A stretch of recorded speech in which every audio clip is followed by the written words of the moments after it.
Hello, my name is Dylan Baker, and today I'll be presenting speech number 3. And as my audience, I have Hunter Green, Noah Kosabucky, Jeffrey Orvik, and Cole Butterfield. Americans today are faced with a very big challenge, and this challenge is obesity. According to the Stanford Healthcare Center, 50% of children and 60% of adults either are obese or are considered overweight. And this is becoming a very big problem, and we know that it's an issue, but we are faced every day with daily decisions that will improve and or hurt our health. And as Americans, we typically choose the unhealthy things. So today I will be giving you tips and a few options that will help you live a better lifestyle. One being adequate exercise, the next being proper diet, and the third being setting goals. Many Americans ask themselves daily, what should I eat? What sounds good? But the question they actually should be asking themselves is what shouldn't they eat? And this question isn't asked nearly enough.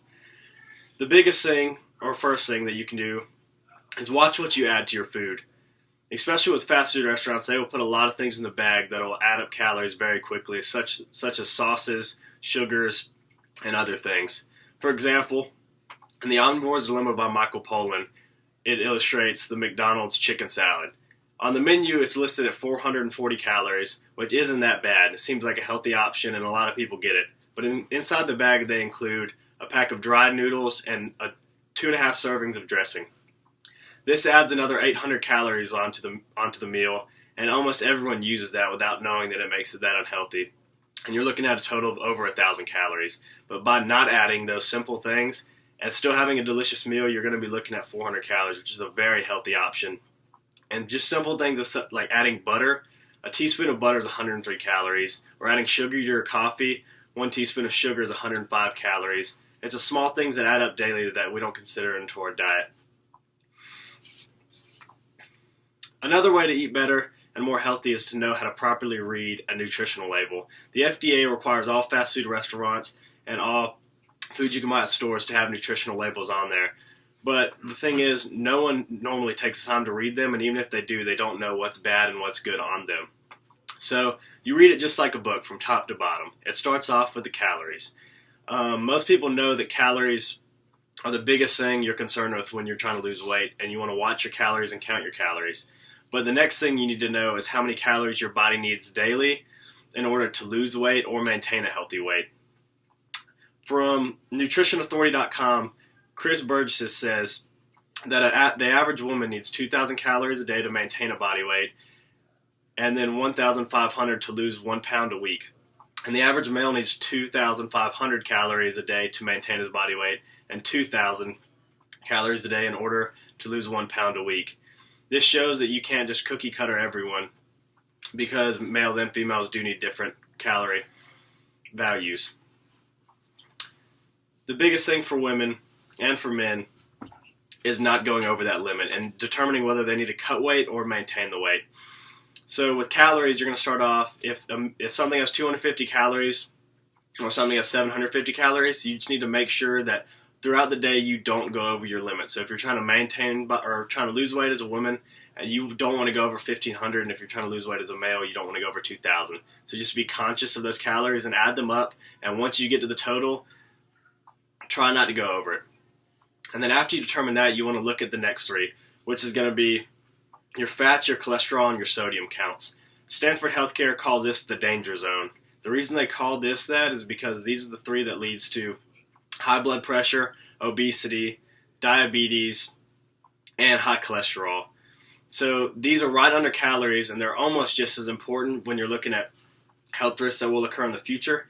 And these numbers are pretty self-explanatory. You want to keep these as low as possible. There's not really a daily amount you're shooting for in these. You're trying to keep these very low. And then saturated fats are going to be much, much worse than trans fats. The next number or section in the nutritional label is going to be your protein, your fiber, and your vitamins. The best part about these is if you're trying to lose weight, none of these really matter because you can't really have enough vitamins or enough protein in a way that's going to affect your body weight. So you just want to make sure you really, really focus on the calories and the amount of fat, cholesterol, and sodium that's in every food item that you eat when you're making your decisions daily.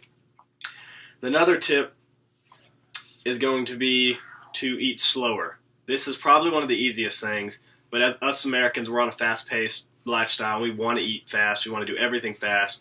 But Stanford and Prevention magazine says that eating fast actually hurts your body. The reason that it does this is because when you eat quickly, your stomach doesn't have enough time to tell your brain that it's actually full. And when this happens, it leads to overeating. Overeating actually increases the amount of fat production you have because your body can't physically digest the food that's in your stomach. So it puts it in a different category and only takes the calories that it needs while it stores the rest, which will increase your weight. So just by slowing down or even chewing slower, you can lower your weight without actually eating any differently. So that's always a good tip to how to weigh. Another huge part about losing weight and maintaining weight is exercising. I can't emphasize enough how important just daily exercise matters, whether it's a walk, a run, or anything less. And then the big question is, should I do cardio or should I do muscular exercises? So what is the best? And then most people would jump the gun and say, cardio is obviously the best. And that it would be true if you're trying to lose a couple pounds for a very short term or for a very short period of time, because it does burn an immediate amount of calories. But you do need to focus on muscular exercises, because over time, the more muscle mass you get, the more your body will burn calories on its own, because the more muscle you have, the higher your metabolism rate, so you actually have to do less to burn more. That doesn't mean that you should just toss cardio out, because cardio is a huge and important part about burning daily calories and losing weight in an efficient way. But if you want to lose weight the most effective way, you have to increase your muscle mass, you have to run, you have to do your squats, your core exercises, because if your metabolism's higher and then you do cardio as well, you're going to be an effective fat burning machine and you're going to lose a lot more weight. And then you are going to be able to splurge a little bit more on your diet, but if you don't, you're going to lose weight even more effectively.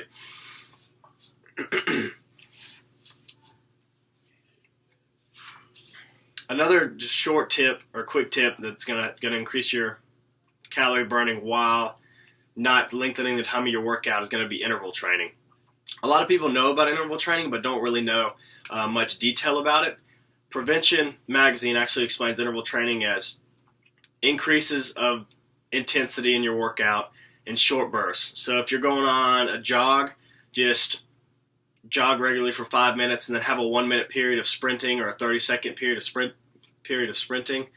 Just this will increase heart rate, increase your metabolism, and it'll actually make your metabolism run at that same rate throughout the entire jog, even though you're not running the entire jog. So just make sure that whatever it is, whether it's an elliptical machine or a treadmill or you're running outside, just to increase your intensity for just short 30-second to a minute bursts throughout the workout, and you actually don't even have to increase the time of your workout. So you can still do your 30-minute jog, just toss in some sprints in the middle, and you're going to see yourself burn a lot more calories and have a lot healthier weight. The biggest part about weight loss and weight gain is having a plan and setting a goal. Most people set out year-long goals, but they don't ever set out intervals. They don't set out, oh, this month I want to be at this weight, or this month I want to do this. They just tell themselves that by the end of the year they want to lose 30 pounds. And that's not an unattainable goal, but when you don't have anything to look forward to except for the end of the year, you aren't as likely to complete that task. So what you want to do is you want to have a 12-month or a 2-year plan, whatever it may be, and you want to have this month I'm going to do this, and the next month I'm going to lose 2 pounds, and the next month I'm going to lose 4 pounds to reach your ultimate goal. The main reason that this is important is because you don't want to make the goal seem unattainable. Once you procrastinate a little bit, it's very easy to just push that task off until you get to the point where you're like, there's no way I can lose 30 pounds by the end of this year. But if you keep yourself accountable month in and month out, then you're going to see results and you're going to see changes in your body composition.